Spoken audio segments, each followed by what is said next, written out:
Week అని ఒకటి చేసుకుంటున్నారు, ఇంటర్నేషనల్ ఏఎంఆర్ వీక్. మీకు ఐడియా ఉందా అండి? నేను డాక్టర్ రాజలక్ష్మి, కామారెడ్డిలో ప్రాక్టీసింగ్ గైనకాలజిస్ట్. ఏఎంఆర్ అంటే యాంటీ మైక్రోబియల్ రెసిస్టెన్స్. అంటే ఏంటి అంటే విచ్చలవిడిగా యాంటీబయాటిక్స్ వాడడం వల్ల ఇప్పుడు బ్యాక్టీరియా ఎలా తయారవుతుందంటే చాలా మట్టికి యాంటీ బ్యాక్టీరియల్ రెగ్యులర్ యూజ్ చేసే యాంటీబయాటిక్స్ అన్నిటికీ రెసిస్టెన్స్ వచ్చేసింది. సో ఇది వినడానికి ఓకే ఏముందిలే అనిపిస్తుంది, కానీ ఇది చాలా పెద్ద సమస్య అండి. ఎందుకంటే ఇప్పుడు వాడే యాంటీబయాటిక్స్ ఉన్నాయి కదా, ఇంకొక 10-20 సంవత్సరాల్లో అవి ఏవి కూడా పనికి రాకుండా అయిపోతాయి.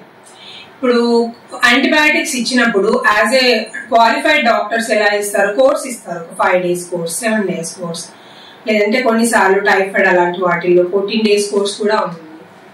కానీ మీరు అన్క్వాలిఫైడ్ వాళ్ళ దగ్గరికి వెళ్ళారనుకోండి, పిఎంటీస్, రూరల్ ప్రాక్టీషనర్స్, వాళ్ళు ఏం చేస్తారు, కడుపు నొప్పి అంటే ఒక 2 రోజులు యాంటీబయాటిక్, కాళ్ళ నొప్పి అంటే ఒక 2 రోజులు యాంటీబయాటిక్స్. దీనివల్ల ఏమవుతుంది, ప్రాబ్లం వేరే, యాంటీబయాటిక్స్ విచ్చలవిడిగా వాడకం వల్ల ఆ ఉదాహరణకు ఒక బ్యాక్టీరియా ఉంది, దాన్ని పూర్తిగా తీసేయకుండా కొంచెం దెబ్బ కొట్టి వదిలేస్తే ఏమైందంటే నెక్స్ట్ మంత్ టైం అది ఆ దెబ్బను తట్టుకునే శక్తి పెంపొందించుకుంటుంది.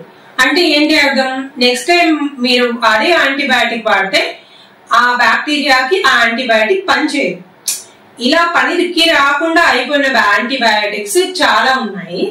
ఇప్పుడు ఎలా అంటే పరిశోధనలు జరుగుతూనే ఉన్నాయి, ఇంకా కొత్త యాంటీబయాటిక్స్ కనుక్కుంటూనే ఉన్నారు. ఎందుకంటే ఇప్పుడు ప్రస్తుతం అవైలబుల్ ఉన్న యాంటీబయాటిక్స్ లో చాలా మట్టుకే రెసిస్టెన్స్ వచ్చేసింది బ్యాక్టీరియాలో.